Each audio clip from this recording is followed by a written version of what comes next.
आणि आता बातम्या पाहूयात सविस्तर। रत्नागिरीत राज्याचे उद्योगमंत्री उदय सामंत आणि राजन साळवी यांच्यामध्ये बंद दाराआड एक गुप्त बैठक झाली। दोघांमध्ये 1 तासपेक्षा जास्त काळ चर्चा झाली। त्यामुळे राजन साळवी हे बाळासाहेबांच्या शिवसेनेच्या मार्गावर आहेत का अशी चर्चा या बैठकीच्या नंतर राजकीय वर्तुळात सुरू झाली। गजानन कीर्तीकर यांनी बाळासाहेबांच्या शिवसेनेत प्रवेश केल्यानंतर उद्धव ठाकरे यांना आधीच मोठा धक्का बसलाय। दरम्यान राजन साळवी सुद्धा शिंदे यांच्याकडे गेल्यास उद्धव ठाकरे यांना कोकणात आणखीन मोठा धक्का बसणार हे नक्की। दरम्यान या बैठकीनंतर उद्योगमंत्री उदय सामंत यांनी न्यूज 18 लोकमतला एक्सक्लुझिव्ह प्रतिक्रिया दिली। त्यांनी काय म्हटलं फोनवरून पाहूया। मी उद्योगमंत्री जरी असलो तरी रत्नागिरी जिल्ह्याचा पालकमंत्री आहे हो आणि पालकमंत्री असल्यामुळे माननीय आमदार राजन साळवी साहेब हे काही 8-10 दिवस बाहेर होते आणि मी रत्नागिरीत असल्यामुळे जिल्ह्याच्या विकासाच्या संदर्भामध्ये त्यांच्या मतदारसंघाच्या विकासाच्या संदर्भामध्ये चर्चा झाली। ही कुठेही राजकीय भेट नव्हती आणि म्हणून मला असं वाटतं की रत्नागिरी जिल्ह्याचा विकास असेल, रिफायनरी असेल, या संदर्भामध्ये आमची चर्चा झाली। बाकी याला राजकीय वलय नव्हतं किंवा राजकीय स्पर्श। मला सुरुवातीपासून माननीय आमदार राजन साळवी साहेबांची एक भूमिका जी पूर्वीपासूनच आहे, म्हणजे बारसू MIDCच्या संदर्भातली पहिल्या दिवसापासून त्यांची भूमिका अशी आहे की बेरोजगारी दूर झाली पाहिजे आणि म्हणून रिफायनरी हा प्रकल्प कोकणच्या हितासाठी, त्यांच्या मतदारसंघाच्या हितासाठी आणि जिल्ह्याच्या हितासाठी रत्नागिरीमध्ये आला पाहिजे, ही पहिल्या दिवसापासून त्यांची भूमिका आहे। त्यांच्या भूमिकेमध्ये कुठेही बदल झालेला नाही। त्यांच्या मतदारसंघातल्या विकास कामाच्या संदर्भात त्यांनी माझ्याशी चर्चा केली आणि हे मात्र नक्की सांगितले की रिफायनरीच्या बाबतीमध्ये त्यांची भूमिका ही रिफायनरी येण्याच्या दृष्टीने ठाम आहे आणि याच्या पलीकडे कुठलीही चर्चा झाली नाही। त्यामध्ये आपल्याला माहित असेल की राजन साळवी हे माझ्या मतदारसंघातलं जे रत्नागिरी शहर आहे त्याचे देखील ते नगराध्यक्ष राहिलेले आहेत आणि म्हणून ते रत्नागिरीमध्ये राहतात। म्हणजे त्यांचा मतदारसंघ जरी राजापूर असला तरी रत्नागिरीमध्ये राहतात। म्हणून मला असं वाटतं की एखादे लोकप्रतिनिधी मला जर पालकमंत्री म्हणून भेटले असतील तर त्याचा अर्थ राजकीय कोणी काढू नये आणि रिफायनरीच्या बाबतीमध्ये झालेली चर्चा असेल ती का आजची त्यांची भूमिका नाहीये, पूर्वीपासूनची भूमिका आहे। परंतु ते 7-8 दिवस रत्नागिरी जिल्ह्यामध्ये नसल्यामुळे त्यांची जी काही विकासाची कामं होती त्या संदर्भात त्यांची आणि माझी नक्की चर्चा झाली, परंतु याच्यातनं कोणीही राजकीय अर्थ काढू नये। अर्थात बंद दाराआड तासभर चर्चा झाल्यानं चर्चा तर होणारच। उद्धव बाळासाहेब ठाकरे शिवसेना पक्षाचे खासदार संजय राऊत यांनी राज्यामध्ये मध्यावधी निवडणुकांची तयारी सुरू असल्याचं मोठं विधान केलं। महाराष्ट्राचं राजकारण इतकं अस्थिर झालंय की उद्धव ठाकरे सांगतात ते खरंय, मध्यावधी निवडणुकांची तयारी दिल्लीत सुरू आहे। जे म्हणतात अमुक तमुक आमच्यासोबत आहेत त्यांच्यातच फूट पडण्याची तयारी सुरू झाली आहे असंही राऊत म्हणाले। महाराष्ट्राचं राजकारण इतकं अस्थिर झालं आहे की उद्धवजी सांगतात ते खरं आहे की मध्यावधी निवडणुकांची तयारी दिल्लीत सुरू झाली आहे। जे म्हणतात हा आमच्याबरोबर तो आमच्याबरोबर, त्यांच्या गटातच मोठी फूट पडण्याची तयारी सुरू झालेली आहे। फुटीरांच्या प्रत्येक गटामध्ये एक शिंदे कायम असतो, लक्षात घ्या। राहिलेले आमदार आणि खासदार टिकवण्याकरता बोलतात, राहिलेले आमदार आणि खासदार टिकवण्याकरता बोलतात। राज्यामध्ये मध्यावधी लागूही शकतात, निवडणुकांसाठी राजकीय पक्ष कायमच तयार असला पाहिजे असं म्हटलंय राष्ट्रवादीच्या खासदार सुप्रिया सुळे यांनी। मध्यावधी कुठल्याही लागूही शकतात। आमचं इलेक्शन आम्ही सत्तेत होतो तेव्हा रोज भारतीय जनता पक्ष म्हणायचे इलेक्शन लागणार, फुटणार फुटणार फुटणार। 2.5 वर्ष निघाली, बघूया काय होतंय। इलेक्शनसाठी राजकीय पक्ष हे साधारणपणे 365 डेज तयार असतात। बाळासाहेबांच्या शिवसेनेचे प्रवक्ते नरेश म्हस्के यांनी महाविकास आघाडीला एक इशारा दिलाय। महाविकास आघाडी सरकारमधील मंत्र्यांच्या खात्याची चौकशी केली जाणार असल्याची माहिती नरेश म्हस्के यांनी दिली। तसंच या संदर्भातले सर्व निर्णय लवकरच घेतले जातील असंही त्यांनी म्हटलं। दरम्यान या चौकशीच्या नंतर कोणाला जामीन मिळतो का ते बघा असा इशाराच त्यांनी दिला आहे। तुम्हाला मी सांगतो की आता कायद्याने सर्व मंत्र्यांच्या चौकशी केलेल्या गैरकारभाराच्या चौकशा होणार आहेत। अनेक तक्रारी दाखल झालेल्या आहेत। त्यावेळी ठीक आहे तुमचा दबाव होता, आता तुम्हाला जामीन मिळालेला आहे। मला वाटत नाही तेव्हा कोणाला जामीन मिळतील, त्यामुळे त्या चौकशांसाठी सुद्धा तयार राहा। धमक्यांचं राजकारण प्रताप सरनाईक त्यांचं ढळढळीत उदाहरण आहे. आधी प्रताप सरनाईकांवरती दबाव आणला गेला, मग प्रताप सरनाईकांनी एक पत्र लिहिलं की साहेब आपण त्यांच्यासोबत गेलो पाहिजे, मग ते ऐकलं गेलं नाही. त्याच्यानंतर प्रताप सरनाईकांनी प्रवेश केला. प्रवेश केल्यावर सरनाईकांची चौकशी थांबवली गेली आणि ती चौकशी थांबवल्याच्या नंतर प्रताप सरनाईकांना जेव्हा मतदारसंघ मागितला आणि प्रताप सरनाईकांनी सांगितलं की मी माझा मतदारसंघ सोडणार नाही, पुन्हा ईडीने त्यांच्या संपत्तीवर टाच आणण्याचा प्रयत्न केला. म्हणजे हे जे दबावाचं राजकारण आहे, ओलीस ठेवून जे राजकारण केलं जाते, हे फार वाईट आहे. भाजपचे आमदार गोपीचंद पडळकर यांनी पुन्हा एकदा शरद पवार यांच्यावर निशाणा साधलाय. पवार यांनी राज्यात अनेकांची घरं फोडली, त्यामुळे त्यांनी जे पेरलं तेच उगवेल. शरद पवार यांच्या घरात उभी फूट पडण्याचं वातावरण तयार झाल्याचंही पडळकर यांनी म्हटलं. तसंच राष्ट्रवादीला 2.5 वर्षात सत्तेची सूज आली होती. सत्ता गेल्यानंतर त्यांची सूज उतरली असून आता राष्ट्रवादीच्या पोटात दुखतंय असा टोलाही त्यांनी लगावला.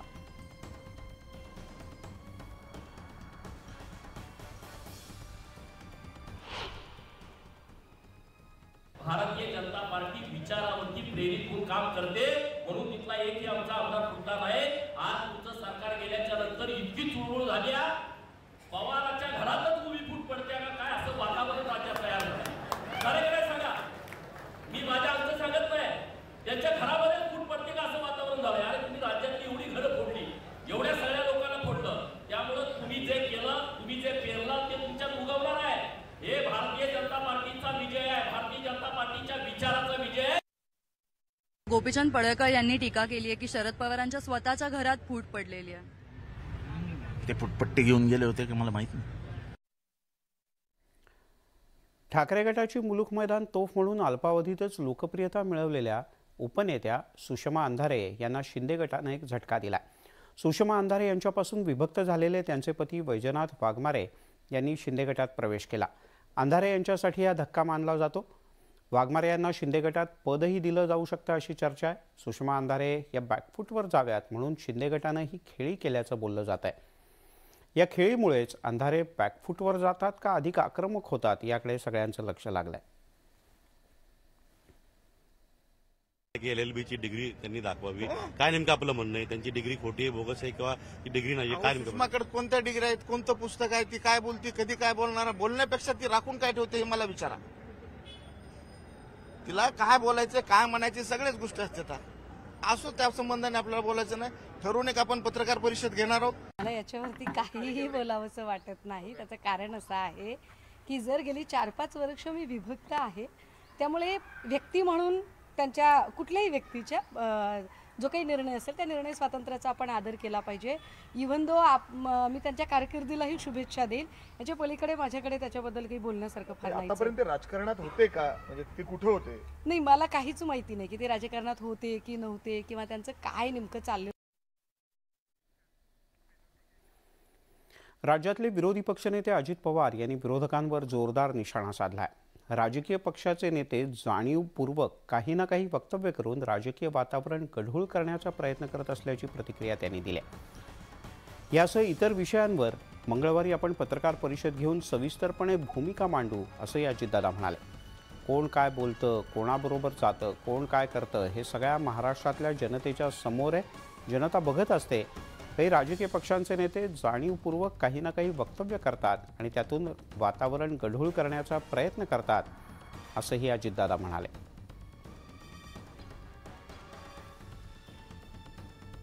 लोक काही गप्प डोळे झाकून बसत नसतात. लोक सगळं काही चाललेलं आहे ते पाहत असतात आणि लोक महाराष्ट्रातली समजून घेत आहेत की कसं चाललंय, काय चाललंय, कोण काय करतंय, कुणाच्या चुका आहेत, कुणाच्या बरोबर आहेत, कोण चुकीचे स्टेटमेंट काढताय. महाराष्ट्रामध्ये कधी वडीलधाऱ्यांनी अशा प्रकारचे वक्तव्य करायला शिकवलेलं नसताना देखील काही राजकीय पक्षांचे नेतेगण हे जाणीवपूर्वक काही ना काही वक्तव्य त्या ठिकाणी करतायत आणि त्याच्यातनं वातावरण गढूळ करण्याचा प्रयत्न होतोय. संजय राऊतांनी मध्यवर्तीची शक्यता वर्तवलेली आहे. आता त्यांनी वक्तव्य वर्तवलेली, त्यांना जे वाटलं ते त्यांनी सांगितलेलं आहे. निवड प्रत्येकाला आपलं आपलं मत व्यक्त करण्याचा अधिकार आहे, त्यांनी ते व्यक्त केलं. प्रत्येक पक्षाच्या प्रमुखांना किंवा पक्षाच्या नेते मंडळींना अशा प्रकारच्या यात्रा काढण्याचा अधिकार आहे. याच्या आधी अनेकांनी भारताच्या आता आपले पूर्वीचे पंतप्रधान चंद्रशेखर साहेबांनी पण पदयात्रा काढलेली होती. त्याच्या आधी अडवाणी साहेबांनी पण रथयात्रा काढलेली होती. आता राहुल गांधीजींनी पदयात्रा काढलेली आहे पार कन्याकुमारीपासून केरळपासून जम्मू काश्मीरपर्यंत. ते त्यांच्या परीनं त्यांना जे काही योग्य वाटतं, त्यांना आता काम करत असताना ज्या गोष्टी जाणवतात त्या जनतेला सांगण्याचा प्रयत्न त्या ठिकाणी करतायत. वळूयात पुढच्या बातमीकडे. मुख्यमंत्री एकनाथ शिंदे यांचं डोंबिवलीमध्ये अतिशय जंगी स्वागत करण्यात आलं. बाळासाहेबांच्या शिवसेनेच्या पक्षातील पदाधिकाऱ्यांनी मुख्यमंत्र्यांचं आगळ्या वेगळ्या पद्धतीनं स्वागत केलं. JCBला 50 फूट गुलाबांचा हार टांगून त्यांचं स्वागत करण्यात आलं. डोंबिवलीच्या पलावा जंक्शन इथे स्वागत झालं. दरम्यान दुसरीकडे मुख्यमंत्र्यांनी यावेळेला सरकारच्या कामांचा मोठा पाढाच वाचून दाखवला. डोंबिवलीमध्ये समाविष्ट होणाऱ्या गावांच्या संघर्ष समितीच्या वतीने मुख्यमंत्र्यांचा विशेष सत्कारही करण्यात आला.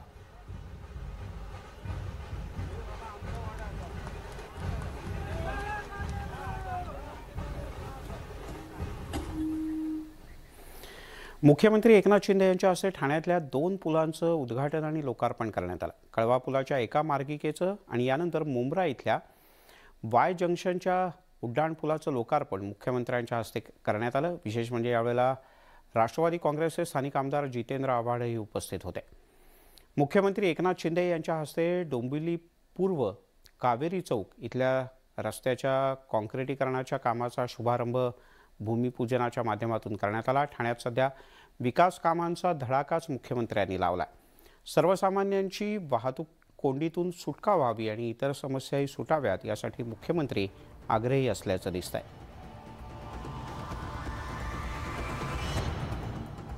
फाट्याची ट्रॅफिक देखील कमी होणार आहे. त्यामुळे या सगळ्या ज्या काही प्रकल्पांमुळे ही सगळी वाहतूक कोंडी कमी होईल. खूप मोठा दिवस आहे की आज एक महत्वाकांक्षी प्रकल्प जो आहे तो आज पूर्ण होतोय. कळव्या ब्रिजच्या निमित्ताने जी ट्रॅफिक जी आहे ती कळव्याला जाण्यासाठी किंवा ठाण्यामध्ये येण्यासाठी जी रोज होत होती ती आज हे ब्रिज झाल्यानंतर जी आहे ती मोठ्या प्रमाणामध्ये कमी होईल. याच्यासाठी मी मुख्यमंत्री एकनाथजी शिंदे साहेबांचे खूप खूप इकडे धन्यवाद व्यक्त करतो. ठाणे महानगरपालिकेचे आयुक्त ज्यावेळेस होते त्यांचाही धन्यवाद व्यक्त करतो. प्रशासनाचे मी धन्यवाद व्यक्त करतो की आज चांगला जो ब्रिज आहे हा लोकांच्या सेवेमध्ये या ठिकाणी जो आहे ते सुरू झाले. मुख्यमंत्र्यांच्या हस्ते ठाण्यातल्या 2 पुलांचं लोकार्पण करण्यात आलं. या कार्यक्रमाला एकनाथ शिंदे यांच्यासह त्यांचे पुत्र आणि स्थानिक खासदार डॉक्टर श्रीकांत शिंदे, राष्ट्रवादी काँग्रेसचे नेते आमदार जितेंद्र आव्हाड उपस्थित होते. यावेळेला जितेंद्र आव्हाड मुख्यमंत्र्यांच्या अगदी शेजारी बसल्यानं अनेकांच्या भुवया उंचावल्या. पालिका आयुक्तांनी पुलाच्या मार्गिकेसंदर्भात माहिती दिल्यानंतर जितेंद्र आव्हाड यांनी मुख्यमंत्र्यांच्याकडे काही जाहीर मागण्या केल्या. यावेळेला मुख्यमंत्री शिंदे आणि विरोधी आमदार असलेले जितेंद्र आव्हाड यांच्यात कोपरखळ्या, हशा आणि टाळ्याही रंगल्या. या प्रकल्पावरून खासदार श्रीकांत शिंदे यांनी संधी साधत आव्हाड यांना काही कानपिचक्याही दिल्या.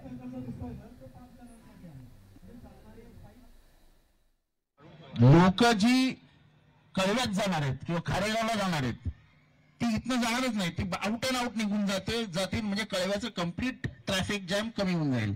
आता मी त्यांच्याकडेही विनंती केली आहे. मी माननीय देवेंद्र फडणवीसांकडे 5 वर्षापूर्वी विनंती केली होती, यांच्याकडेही विनंती केलेली आहे की 2.5 वर्ष कोविडमध्ये होते ना.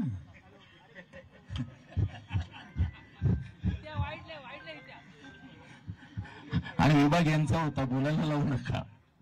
मी यासाठी विचारलं की UD यांच्याकडे आहे, MSRTC यांच्याकडे आहे, अपेक्षाही तुमच्या यांच्याकडेच नाही कारण की हेच पैसे देणार आहेत. PWD तुमच्याकडे होतं त्या साईडला, कळलं का? तर सगळ्यात जबाबदारी UD आणि MSRTC घेतलेल्याच आहेत, पुढेही आम्ही घेणारच आहोत. वळूयात पुढच्या काही बातम्यांच्याकडे. आगामी मुंबई महापालिका निवडणुका जिंकण्यासाठी भाजपनं जोरदार तयारी सुरू केली आहे. मुंबई महापालिकेत सुरू असलेल्या भ्रष्टाचाराचे वाभाडे भाजपचे नेते जागर मुंबईचा या सभांच्या मधून काढतायत. घाटकोपरमध्ये झालेल्या जागर मुंबईचा या सभेत भाजपचे नेते आणि विधान परिषदेतले गटनेते प्रवीण दरेकर यांनी माजी मुख्यमंत्री उद्धव ठाकरे यांच्यावर जोरदार टीका केली. अक्षरशः या महापालिकेला लुटण्याचं काम भ्रष्टाचाराच्या माध्यमातून या ठिकाणी या ठाकरे परिवारानं केलं हे मुंबईकरांनी या ठिकाणी पाहिलेलं आहे. 25 वर्ष या महापालिकेच्या माध्यमातून सत्ता ही त्या ठिकाणी ठाकरेंचं घर चालवण्यासाठी त्या ठिकाणी राबवली गेली. हा जाहीर आरोप आजच्या या सभेच्या माध्यमातून आहे. माणसांनी घाम गाळायचे, माझ्या हिंदू बांधवांनी भगिनीने घाम गाळायचे आणि त्या ठिकाणी लुटमार या ठिकाणी ठाकरे परिवारांनी करायची. हा धंदा बंद करण्याची जबाबदारी या जागरच्या माध्यमातून आज आपल्यावर सोडत आहोत. की मातोश्री 1 होती, मातोश्री 2 झाली. माझा या जागरच्या माध्यमातून आदरणीय उद्धवजी ठाकरे साहेब आपल्याला सवाल आहे. अहो उद्धवजी, मातोश्री 1 ची 2 झाली. मुंबईच्या महापालिकेच्या शाळा 1 च्या 2 का झाल्या नाहीत? हा जाब तुम्हाला या मुंबईकरांना या महापालिकेच्या निवडणुकीमध्ये या ठिकाणी विचारावा लागतो. मराठी माणसाच्या घामावर या ठिकाणी 25 वर्ष सत्ता उपभोगलीत. तो मराठी माणूस विरारला का घर घ्यायला जायला लागला? तो मराठी माणूस कल्याण डोंबिवलीच्या त्या ठिकाणी जंगलात घरासाठी का गेला? 25 वर्षानंतर त्या ठिकाणी हजारोंच्या संख्येनं खड्डे आहेत. माझा उद्धवजी ठाकरे साहेबांना सवाल आहे, मग रस्त्यावर लाखो कोटीचा बजेट होतो, ते पैसे जातात कुठे? याकूब मेमनला त्या ठिकाणी फाशी दिल्यानंतर त्याच याकूब मेमनच्या कबरीचं सुशोभीकरण करण्याचं पाप सुद्धा उद्धवजी ठाकरे साहेब आपल्या सरकारच्या माध्यमातून या ठिकाणी झालं. एका बाजूला उद्धव ठाकरे कबरीचं उदात्तीकरण करतात आणि दुसऱ्याला या राज्याचे उपमुख्यमंत्री गृहमंत्री अफजल खानाच्या कबरीचं अतिक्रमण एका दिवसात जमीनदोस्त करण्याचा निर्णय घेतात. हा फरक सरकारमधला, तो फरक सांगण्याचं काम आपल्याला या जागरच्या माध्यमातून करायचं आहे. काँग्रेसचे नेते आणि माजी मुख्यमंत्री अशोक चव्हाण यांनी भाजप प्रवेशाच्या चर्चांना आज पूर्णविराम दिला. प्रवेशाच्याबद्दल विरोधकांच्याकडून केवळ तारखा दिल्या जात असल्याचं अशोक चव्हाण म्हणाले. दरम्यान काँग्रेस प्रदेशाध्यक्ष नाना पटोले यांनी सुद्धा सरकारवर जोरदार टीका केली. नाचता येईना अंगण वाकडे अशी सरकारची गत झाल्याचं पटोले म्हणाले. भारत जोडो यात्रेमुळे काँग्रेस कार्यकर्ते सध्या फुल चार्ज असल्याचंही त्यांनी नमूद केलं. चव्हाण सर, यात्रेच्या आधी अशी एक चर्चा होती की राजकीय वर्तुळात की अशोक चव्हाण हे भाजपात जाणार. आता अशी चर्चा आहे की यात्रा संपल्यावर अशोक चव्हाण असं वाटतं रोज तारीख चालू कशाला करायची गरज होती? एक बघा, मुख्यमंत्री आणि उपमुख्यमंत्र्यांची 2 वाक्य आजच आहे. आता तुम्ही म्हणाल की फडणवीस म्हणतात की महाविकास आघाडीचं फेल्युअर आहे, मुख्यमंत्री म्हणतात की जादूची कांडी नाही आहे. हे या ईडीच्या सरकारचं फेल्युअर, नाचता येत नाही, नामून वाकडा आहे, अशी परिस्थिती ईडीच्या सरकारची झालेली आहे. आज पहाटे मुंबईतल्या वांद्रे कुर्ला कॉम्प्लेक्स परिसरात जिओ सायक्लोथॉन रॅलीचं आयोजन करण्यात आलं होतं. वांद्रे कुर्ला कॉम्प्लेक्समधल्या विवर्क इमारतीपासून ही सायक्लोथॉन रॅली सुरू झाली. खेरवाडी वांद्रे वरळी विभागातल्या रस्त्यांनी ही रॅली पुढे निघाली. सायक्लोथॉन रॅलीमध्ये हजारो मुंबईकर सहभागी झाले होते. रॅलीत अभिनेते सुनील शेट्टी, टायगर श्रॉफ यांच्यासह अनेक पोलीस अधिकारी सुद्धा सहभागी झाल्याचं पाहायला मिळालं.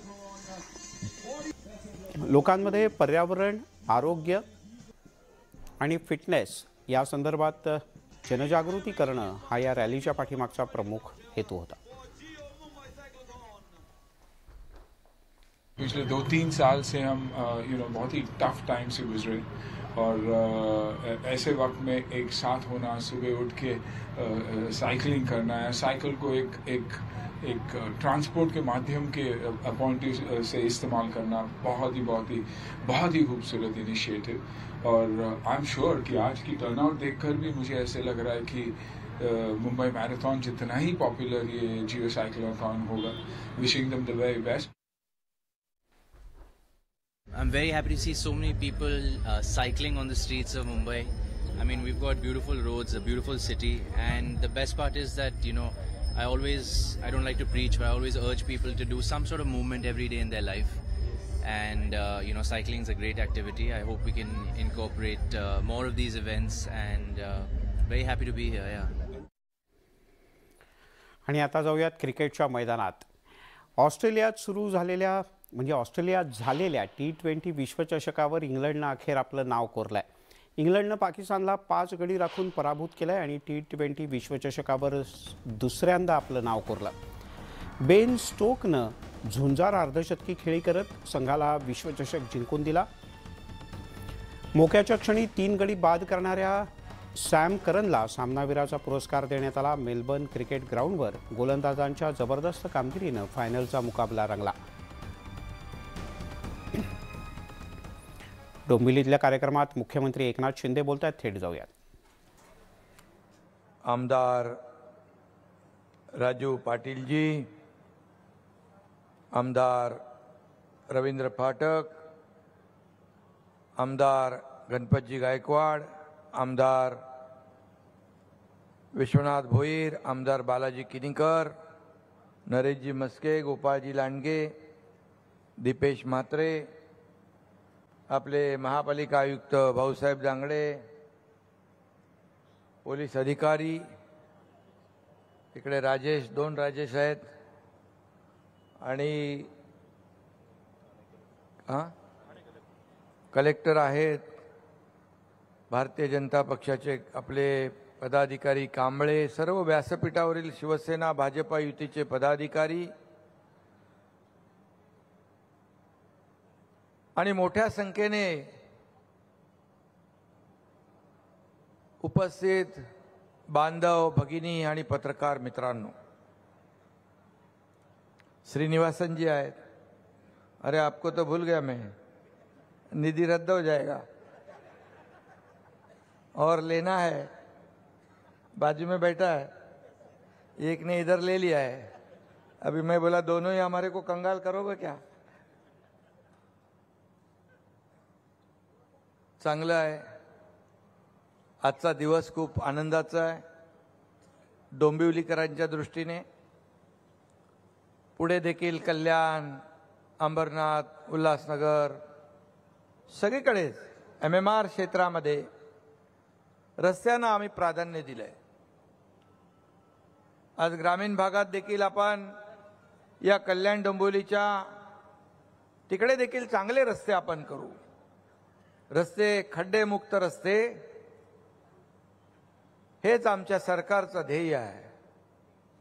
आणि म्हणून कनेक्टिव्हिटी, चांगले रस्ते, चांगल्या दर्जाचे रस्ते हे लोकांना अपेक्षित असतं. नाहीतर या मानपाडा रस्त्याचा इतिहास आपल्याला सगळ्यांना माहीत आहे. मला आठवतं एकदा निवडणुकीमध्ये मी ठाण्यावरून माणसं आणली होती. रस्त्यावर ते पेवर ब्लॉक बसवणं, रेल्वे स्टेशनमधून बाहेर पडले खड्डे होते. विलास क्षीरसागर कॉन्ट्रॅक्टर होता रवी, आणि जे काय जमलं तेवढं केलं. पण शेवटी कसं आहे, कायमस्वरूपी आपल्याला या काही रस्ते जे आहेत महत्त्वाचे आहेत रस्ते, आणि ते मुख्य रस्ते आहेत. रस्ते खरं म्हणजे या आपल्या रक्तवाहिन्या आहेत. ज्या शहराचे, ज्या राज्याचे रस्ते चांगले असतात त्याचा जो काही विकास आहे वेगाने होत असतो. आणि म्हणून आम्ही रस्त्याला प्राधान्य दिले. आपल्या सगळ्यांना सांगू इच्छितो की लवकरच नागपूर मुंबई हा समृद्धी महामार्ग नागपूर ते शिर्डीपर्यंत लवकर शुभारंभ त्याचा होतोय. त्याचबरोबर अनेक रस्ते आम्ही घेतलेत. मुंबई पुणे रिंग रोड असेल, वसई विरार अलिबाग मल्टीमॉडल कॉरिडॉर असेल, किंबहुना आता MMRD आपलं जे MTHL म्हणजे शिवडी नावा शेवा जो रस्ता देशातला सगळ्यात मोठा लॉंगेस्ट सीलिंग करतोय, हे सगळे रस्ते, सगळे प्रकल्प आम्ही वेळेत पूर्ण करतोय. हे वॉर रूम मध्ये घेतलेत आपण. आणि मी काल परवा गेलो होतो पुण्यामध्ये, त्या टनेल बोगद्यामध्ये मला सांगायला आनंद वाटेल की जगातला सगळ्यात रुंद असलेला हा टनेल आहे मुंबई आणि पुण्यात जाणारा. आता तुम्हाला घाटामध्ये ट्रॅफिक लागणार नाही. सरळ एकदम तुम्ही अर्धा तास अगोदर पुण्यात आणि पुण्यातला माणूस मुंबईत येणार. मला आठवतंय बाळासाहेबांच्या संकल्पनेतून तो झाला. त्याच वाटत गडकरी साहेबांनी केला. तेव्हा बोले अरे या काय करायचं, याचं काय गरज आहे, हे 55 उड्डाणपूल काय कामाचे आहेत. आज आपण बघतोय की 55 उड्डाणपूल पण कमी पडत आहेत, मुंबई पुणे कमी पडतोय. आणि त्यानंतर मुंबई पुणे झाल्यामुळे तिकडे इंडस्ट्री वाढली, IT, service industry, automobile industry, real estate सगळं बूम झालं. डेली अपडाऊन करू लोक लागले. पण आता होणारा जो टनेल आहे हा जगातली सगळ्यात ॲडव्हान्स टेक्नॉलॉजी लावून वापरली आहे. लोणावळा लेकच्या खाली आम्ही त्या दिवशी होतो 500-600 फूट. आणि म्हणून असे जे प्रकल्प आहेत हे राज्याच्या दृष्टीने गेम चेंजर प्रकल्प आहेत. आज आपल्याला आनंद होत असेल की जवळपास 400 पेक्षा जास्तीचे रस्ते या ठिकाणी होत आहेत. आणखी पुढे देखील माझ्या मंत्री महोदयाने देखील या ठिकाणी मागणी केलेली आहे. तेही आणखी रस्ते होतील. रस्ते हे काळाची गरज आहे. कॉन्क्रीटचे रस्ते कायमस्वरूपी टेन्शन फ्री. दरवर्षी त्याच्यामध्ये खड्डे भरायचे हे होता कामा नये. त्याचबरोबर या कल्याण डोंबिवलीला वाहतूक कोंडीतून दिलासा देण्यासाठी आणखी आपण बरेच प्रकल्प करतो. जसं श्रीकांतने सांगितलं, श्रीकांतच्या या प्रयत्नाने या सुरू झालंय, आणखी पुढे आपले होतील. आणि त्याचबरोबर या ठिकाणी जो काही राजू पाटील म्हणाले की आपला शिळफाटा रस्ता, त्याला देखील पॅरलल जो काही रस्ता आहे, समांतर रस्ता, तो आपण प्रयत्न केला. आणखी आपण त्याच्यावर एक्झामिन करू.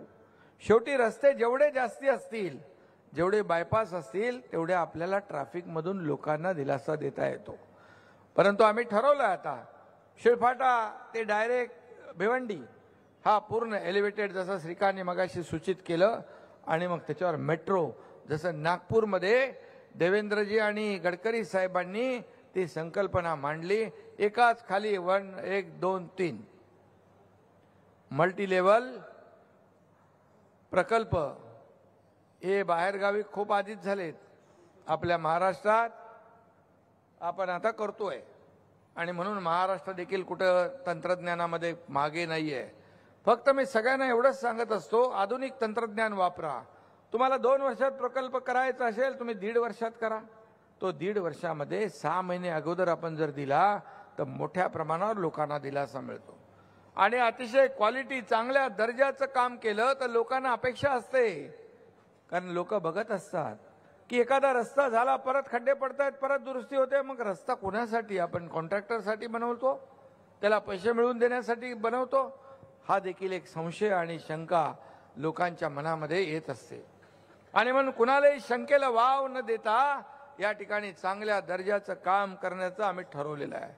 आम्ही कॅबिनेटमध्ये आम्ही दोघांनी सांगितलं अधिकाऱ्यांना की सरकार बदललंय. आमचे जे निर्णय आहेत ते लोकांपर्यंत पोहोचवण्याचं काम अधिकाऱ्यांचं आहे.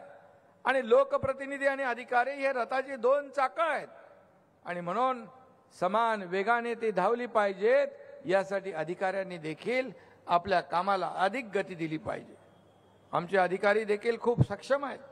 सकाळी लवकर जातात साईडवर. मेरकालचे आपण श्रीनिवासांचं 7-7:30 वाजता पोहोचतात.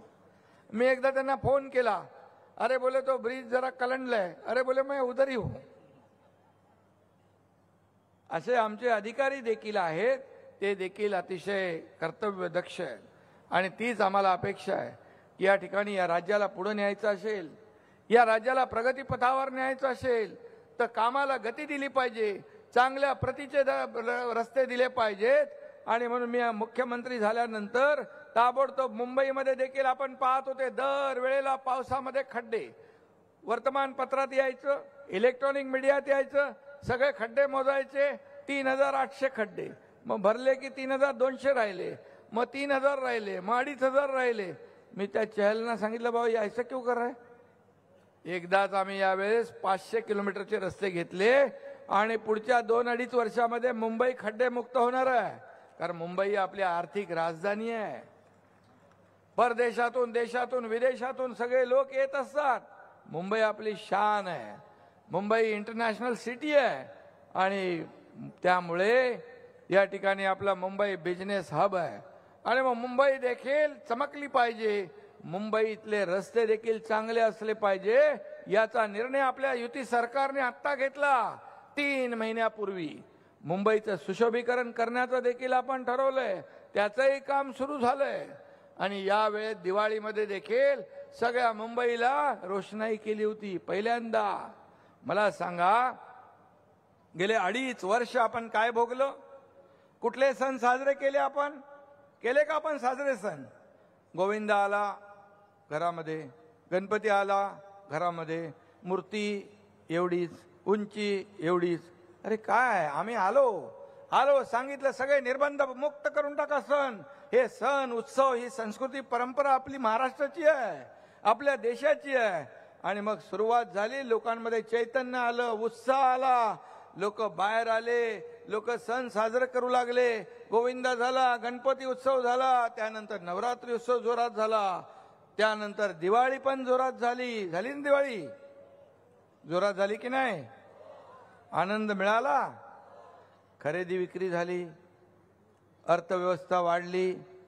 मी रवींद्र चव्हाण मंत्री त्यांना सांगितलं कॅबिनेटमध्ये, मी एकदा देवेंद्रजींना सांगितलं आपल्याला या दिवाळीला आपल्याला गोड करायची आहे.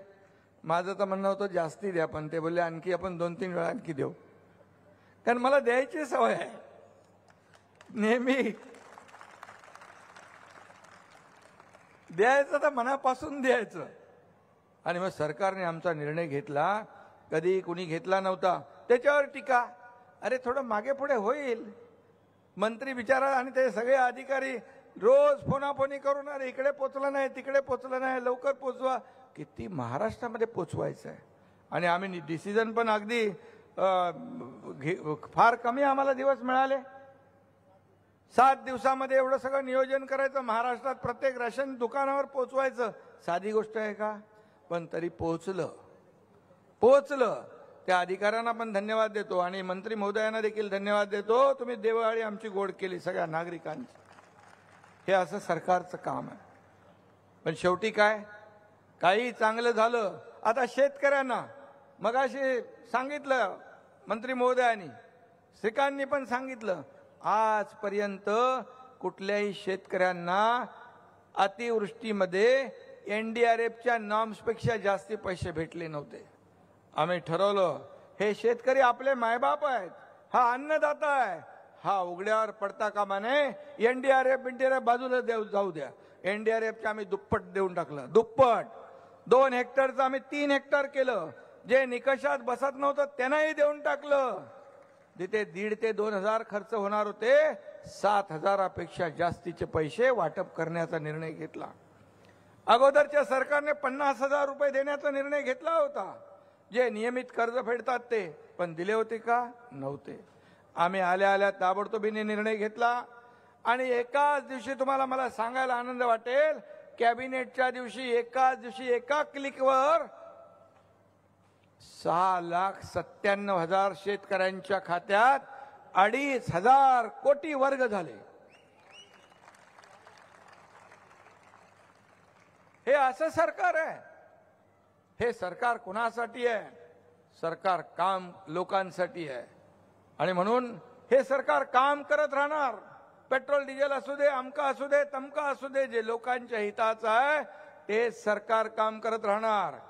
मग गणपती, नवरात्रोत्सव, दिवाळी, सगळीकडे आम्ही गेलो. जिकडे जिकडे जातोय तिकडे लोक उत्स्फूर्तपणे प्रतिसाद देत आहेत, हसत मुखाने स्वागत करतायत. आज आपण पाहतोय, मी आज इकडून आलो, कुठलाही रस्ता रिकामा नव्हता. सगळ्या रस्त्यावर आणि अशा इमारतींवर, गॅलरीमध्ये, खिडक्यांमध्ये, दरवाजामध्ये, खाली रस्त्यावर, गच्चीवर सगळे सगळे सगळे नागरिक एका हसत मुखाने स्वागत करत होते. त्यांना मी मनापासून धन्यवाद देतो, त्यांचे आभार मानतो. कारण तुमच्याच पाठबळावर, तुमच्याच आशीर्वादाच्या जोरावर आम्ही या सरकारला पुढे नेणार, तुमच्या या राज्याचा सर्वांगीण विकास करणार आणि तुम्हाला अपेक्षित असलेलं काम आम्ही करणार. त्यामुळे तुमच्या आशीर्वादाची आम्हाला नितांत आवश्यकता आहे. मी कालच भंडाऱ्याला गेलो. काल भंडाऱ्यात पाहिलं, विदर्भामध्ये मला वाटलं गर्दी काय विदर्भात, तसं बघायला गेलं तर शिवसेना एवढी ताकदीची नाही, परंतु मी पाहिल्यानंतर सभा ओसंडून वाहत होती. त्याच्यापेक्षा बाहेर अर्धे लोक होते, जेवढे आत होते तेवढे बाहेर होते. येताना रस्त्यावरही दुतर्फा पाहिलं, सगळे लोक स्वागतासाठी तयारीत होते. त्यांच्या चेहऱ्यावरचे भाव, त्यांच्या चेहऱ्यावरचा आनंद बरंच काही बोलून आणि बरंच काही सांगून जात होता. बघा, आम्ही निर्णय घेतला. जर आम्ही चुकीचा निर्णय घेतला असता तर तुम्ही एवढ्या संख्येने इथे आला असता का? आणि म्हणून आम्ही घेतला निर्णय बाळासाहेबांच्या विचाराचा, बाळासाहेबांच्या हिंदुत्वाचा, मतदारांच्या मॅन्डेटचा. मतदारांना जे पाहिजे होतं तो निर्णय घेतला. आणि म्हणून ज्या ज्या ठिकाणी आम्ही जातो त्या त्या ठिकाणी लोक हसतमुखाने स्वागत करतात, मोठा प्रतिसाद देतात. हे काम करणारे कार्यकर्ते आहेत, हे काम करणारं सरकार आहे आणि म्हणून यांच्या मागं उभं राहिलं पाहिजे अशा भावना प्रत्येक नागरिकाच्या मनामध्ये आहेत. मी आणि देवेंद्रजी आम्ही पहिल्याच कॅबिनेटमध्ये पहिले धडाधड निर्णय घेऊन टाकले. तुम्ही यायच्या अगोदर, तुम्ही आल्यानंतर काय वाईट घेणार होतो असं नाही, पण आम्ही ठरवलं एक एक दिवस आम्हाला महत्वाचा होता. एक एक दिवस आम्ही वाया घालून दिला नाही. प्रत्येक दिवस शेतकरी, वारकरी, कष्टकरी, कामगार, महिला, जे प्रकल्प थांबले होते, 2.5 वर्ष बंद पडले होते, त्याला आम्ही चालना दिली. देवेंद्रजींच्या काळामध्ये जे प्रकल्प मेट्रो वगैरे हे सुरू होते ते बंद पडले होते, त्याला आम्ही चालना दिली. त्याला वॉर रूम मध्ये घेतलं. समृद्धी हायवे असू दे, नाही तर हे मेट्रोचं जाळं असू दे. यामध्ये आज तुम्हाला मी सांगतो, या MMR मध्ये मेट्रोचं जाळं जेव्हा कंप्लीट होईल तेव्हा लाखो खाजगी वाहन रस्त्यावरून गायब होतील आणि होणारं प्रदूषण कमी होईल, वेळ वाचेल आणि आपल्याला आरामदायी प्रवास करता येईल एअर कंडिशन मधून. श्रीनिवासन जी, इसलिए आपको हम लोग ने हमें 60,000 कोटी रुपए हे प्रकल्प पूर्ण करण्यासाठी MMRDA ला सरकारने परवानगी देखील देऊन टाकली. हे काम आहे आमचं. या देशाचे प्रधानमंत्री मोदी साहेबांनी देखील या राज्याला 225 प्रकल्पासाठी 2 लाख कोटी मंजूर केलेल्या 2 लाख कोटी. आणि म्हणून आम्ही काम करतोय, असंच काम करत राहणार आम्ही. आता या MMR मधले कल्याण, डोंबिवली, ठाणे असू दे, मुंबई असू दे, अंबरनाथ असू दे, उल्हासनगर असू दे, उल्हासनगरचा देखील मोठा निर्णय आम्ही घेतलाय. त्या धोकादायक इमारतींच्या साठी देखील त्यांना जे धोरण पाहिजे होतं ते धोरण आम्ही मान्य केलंय आणि एक सुनियोजित असं उल्हासनगर त्या ठिकाणी बसेल. एक मोठं चांगलं विकासाचं काम त्यांना पाहायला मिळेल. एकंदरीत MMR मध्ये अंबरनाथ असेल, बदलापूर असेल, सगळं जे काय, किंबहुना महाराष्ट्रातले इतरही शहर आहेत. पुण्यामध्ये मेट्रोचं काम सुरू होतंय, सुरू झालंय. नाशिकमध्ये करतोय आपण. ज्या ज्या ठिकाणी पब्लिक ट्रान्सपोर्ट चांगलं असतं त्या ठिकाणी खाजगी वाहनं जी आहेत लोक बाहेर काढण्याच्या भानगडीत पडत नाहीत. त्यामुळे होणारं प्रदूषण कमी होतं, वेळ वाचतो, इंधन वाचतं आणि लोकांचा ट्रॅव्हल टाइम वाचतो. नाहीतर लोक ड्रायव्हिंग मध्ये थकून जातात, काय काम करणार. आणि म्हणून सरकारने कनेक्टिव्हिटी, ट्रान्सपोर्टेशन या सगळ्या ज्या काही इन्फ्रा प्रोजेक्ट जे आहेत याला प्राधान्य दिले. मला सांगायला अभिमान वाटतो की जे प्रकल्प अगोदर 2014 ते 19 देवेंद्रजी मुख्यमंत्री होते आणि मी देखील त्यांच्या मंत्रिमंडळात MSRDCचा मंत्री होतो, त्यावेळी देखील अनेक गेम चेंजर प्रकल्प सुरू केले. परंतु मधल्या काळामध्ये ते प्रकल्प थांबले, त्यांना पुन्हा आम्ही चालना दिलेली आहे. आणि म्हणून हेच तर प्रॉब्लेम आहे सगळा. हे जर असेच काम करत राहिले, 2.5 महिन्यामध्ये 72 निर्णय घेण्याचा इतिहास आम्ही केला. आणि त्यामुळे धडकी भरली आहे, पायाखालची वाळू सरकली आहे. काय होणार? 2.5 महिन्यात एवढं तर 2.5 वर्षात काय? 2.5 वर्षामध्ये पण आम्ही एक दिवस वाया घालू देणार नाही.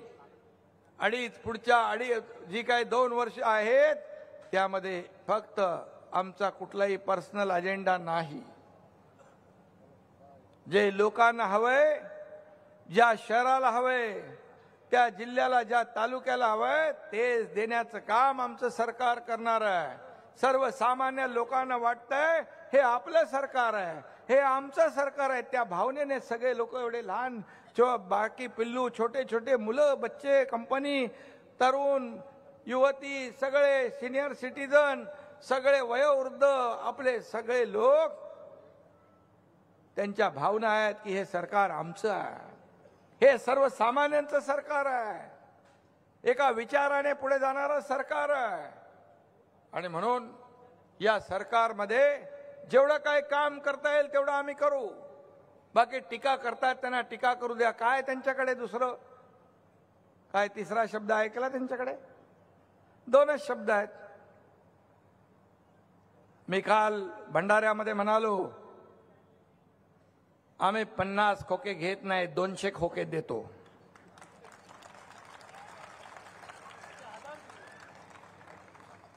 तिकडे 200 दिले होते आणि इकडे 50 नाही, इथे 1000 खोके विकासासाठी दिलेत. करा तुलना. अरे स्वतःसाठी तर कधी आम्ही घेतले नाही, आम्ही घेणारे नाही, देणारे आहोत. आणि जे टीका करतायत त्यांनाही माहित आहे हा घेणारा नाही, हा देणारा आहे. आयुष्यभर या एकनाथ शिंदेने तेच केलंय. कुणाचं घेतलं नाही, सगळ्यांना दिलेलं आहे, देण्याचा प्रयत्न केलेला आहे. आणि म्हणून 40 नाही 50 आमदार एका एकनाथ शिंदे सारख्या छोट्या कार्यकर्त्यावर विश्वास ठेवतात.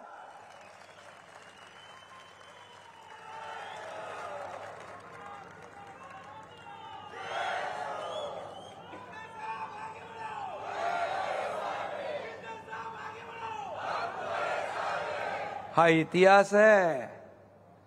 याची नोंद फक्त राज्याने नाही, देशाने नाही, तर जगभरातल्या अनेक देशांनी घेतली.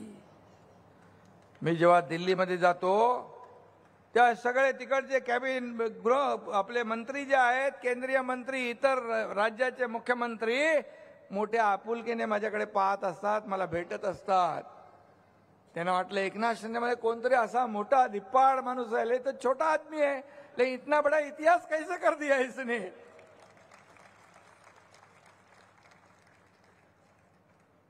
ते झाल्यानंतर 12 खासदार पण आले,